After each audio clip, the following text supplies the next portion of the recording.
সুপ্রিয় দর্শকবৃন্দ, এই মুহূর্তে কিন্তু ভাবনা এবং আখি চৌধুরী তাকে পুরস্কার প্রদান করবেন। তার দুজনে কিন্তু ওই সাধু ভাইকে সাধুকে আমরা পুরস্কার দিয়ে অভিনন্দন করতে যাচ্ছি। চমৎকার ভাবে তিনি তাকে পুরস্কার তুলে দিচ্ছেন। দুজন অভিনেত্রী আমাদের বাংলাদেশের ধন্যবাদ আসলাম ভাই। আসলে আখি, ভাবনা, মিষ্টি জান্নাত আসার কথা ছিল, আরো যারা মডেল যারা এসছেন আমাদের আমন্ত্রণে এসছেন, কিন্তু বন্ধু সাজুর সহযোগিতা রয়েছে। বন্ধু সাজুর কিন্তু আন্তরিকতায় আমরা পুরস্কৃত করছি বন্ধু সাজুকে। সাজু কিছু বলবে? আসলে আমি পুরস্কার দিতে পছন্দ করি, সবসময় আমি অর্গানাইজ করি এবং সবাইকে দেওয়ার জন্য চেষ্টা করি। তো আজকে আমি পেয়ে খুবই আপ্লুত। তো আমার এই ডিএমটি নিউজকে আজকে দেওয়া হয়েছে, এটার কর্ণধার আমি। তো আমার ডিএমটি প্যানেলের দুষ্টু বিল্লি আছে এবং রূপা আছে, তাদেরকে একটু স্টেজে আসার জন্য এই সিটিতে আমি একটু তাদেরকে রাখতে চাচ্ছি। এবং আমার ভাগ্নিরা আছে, ভাগ্নিরা আসে দিকে। সাজু যাদেরকে নাম ধরে ডেকেছে তারা একটু প্লিজ চালু চলে আসেন স্টেজে, পাশে দাঁড়ান, দেখতে ভালো লাগবে। ডিএমজি গ্রুপের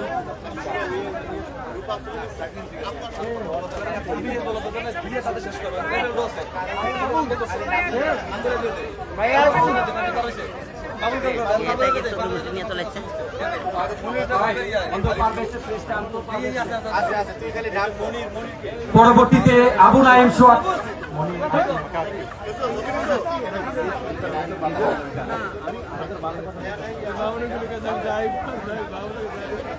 আবু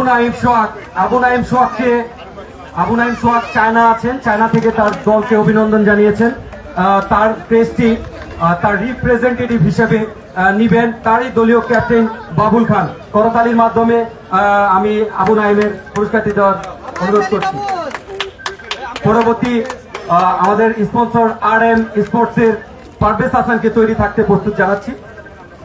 খুব দ্রুত করতে হবে কারণ কাঙ্ক্ষিত র্যাপিড ড্র কিন্তু রয়েছে। এ পায় সৌভাগ্যবান টিভি। পারভেজ হাসানকে মঞ্চে ডাকছি। ধন্যবাদ। পারভেজ হাসান আমাদের সম্মানিত স্পন্সর। আমাদের পরবর্তী স্পন্সর আছে সবুজ খান আছেন, মনির হোসাইন প্রোপাইটার মনির টোটালিজের রিপ্রেজেন্টেটিভ হিসাবে তার পুরস্কারটি নেবেন আরিফ শাওনকে আমরা মঞ্চে আসার জন্য অনুরোধ করছি। মনিরের পুরস্কারটি নিচ্ছেন আরিফ। পরবর্তীতে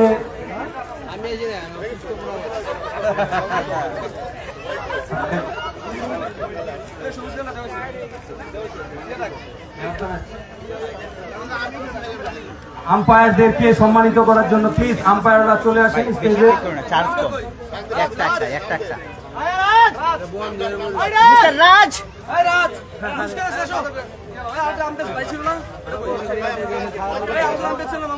আম্পায়ার মাঝারুল জুয়েল, আম্পায়ার শামীম আহসান রাজ। আমরা কিন্তু ছায়ায় বসে খেলা দেখেছি, কিন্তু আম্পায়াররা চমৎকার ডিসিশন গুলো তারা দিয়েছেন এই তপ্ত রোদে দাঁড়িয়ে। তাদের জন্য আমরা